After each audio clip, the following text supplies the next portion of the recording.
Assalamualaikum warahmatullahi wabarakatuh. Baik, Kami dari kelompok satu akan mempresentasikan memahami fungsi distribusi file system.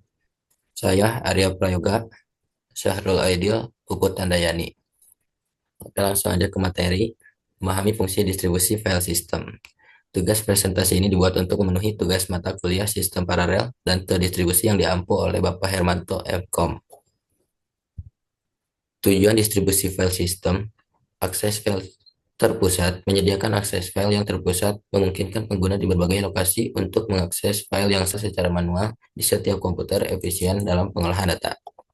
Kolaborasi file, memfasilitasi kolaborasi file yang efisien, beberapa pengguna dapat mengakses dan mengedit file secara bersama pekerjaan tim. Manajer administrator dapat memantau, mengendalikan, dan mengelola file-file termasuk pengaturan izin, akses, dan cadangan data, memastikan keamanan oleh Raihan Andika. baik, terima kasih. Selanjutnya saya akan melanjutkan dari yang tadi. Arsitektur distribusi file system. Yang pertama ada server file, yaitu komponen pusat yang menyimpan file-file yang dibagikan, yang menangani permintaan akses autentikasi pengguna dan transfer data file. Yang kedua ada klien, yaitu komputer yang mengakses file-file yang disimpan di server. Klien dapat berupa PC, laptop, atau perangkat seluler memungkinkan akses dari berbagai perangkat. Ketiga ada jaringan, yaitu jalur komunikasi antara server dan klien. Jaringan ini memungkinkan transfer data file yang cepat dan andal, memastikan transfer file tanpa hambatan.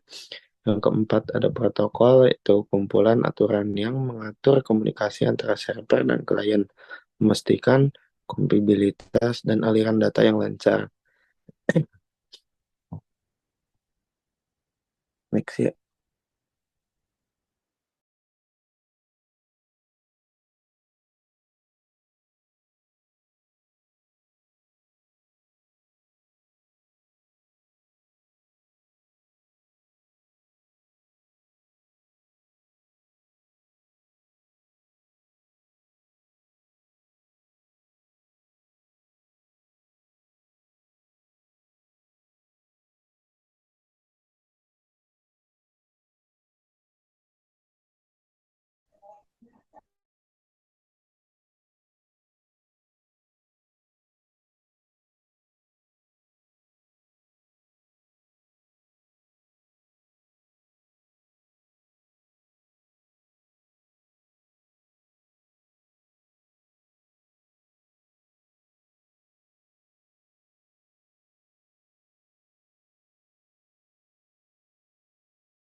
Prinsip-prinsip distribusi file sistem.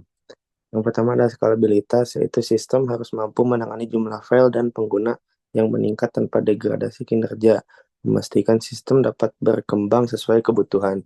Yang kedua ada keamanan, yaitu sistem harus mengamankan data file dan dari akses yang tidak sah, memastikan data tetap terlindungi dari ancaman keamanan seperti peretasan dan malware.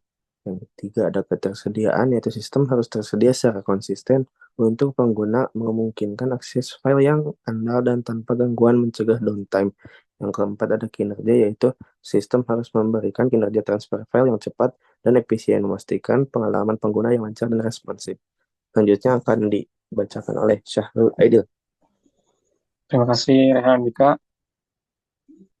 Untuk selanjutnya, ada manfaat distribusi file system. Yang pertama ada akses dari mana saja. Pengguna dapat mengakses file-file yang dibutuhkan dari perangkat apapun dan lokasi manapun, meningkatkan fleksibilitas dan mobilitas. Yang kedua ada penyimpanan terpusat. File-file tersimpan di satu lokasi, memudahkan pengelolaan, pencarian, dan cadangan data, meningkatkan efisiensi dan keamanan. Yang ketiga ada kolaborasi yang lebih baik, memudahkan kerjasama tim dengan memungkinkan beberapa pengguna untuk mengakses dan mengedit file secara bersamaan, meningkatkan produktivitas. Yang keempat ada manajemen file yang efisien. Administrator dapat mengontrol akses, hak pengguna, dan pembaruan file, memastikan integritas dan keamanan data. Next ya. Selanjutnya ada tantangan dalam distribusi file system. Yang pertama ada keamanan data, melindungi data dari akses yang tidak sah, ancaman keamanan, dan kehilangan data menjadi prioritas utama.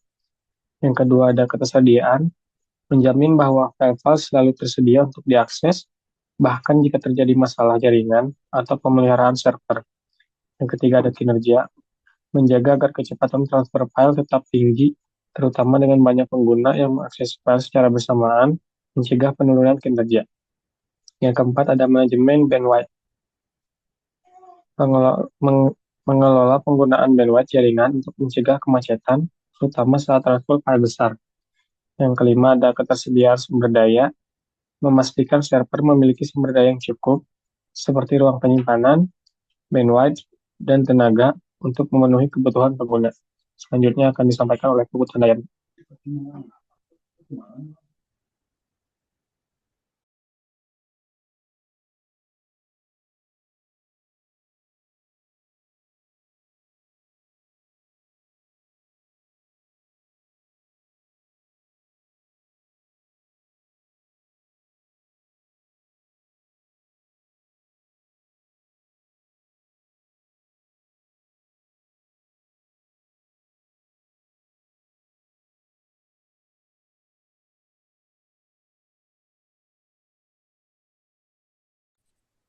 Teh Putri tadi mute suaranya. Teh Put, nah itu Teh Put.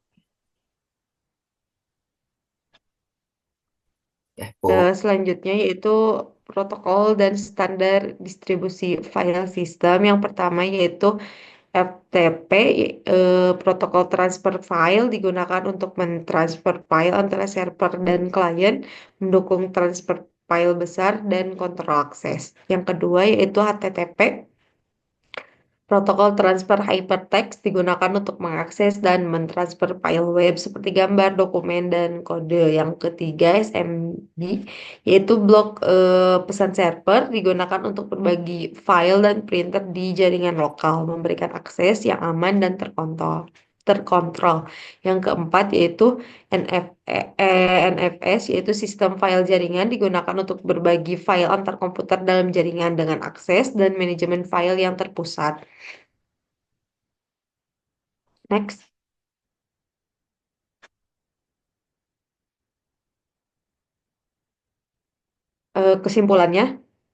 Kesimpulannya, distribusi file system menjadi esensial dalam era digital ini, memungkinkan akses dan kolaborasi file yang efisien.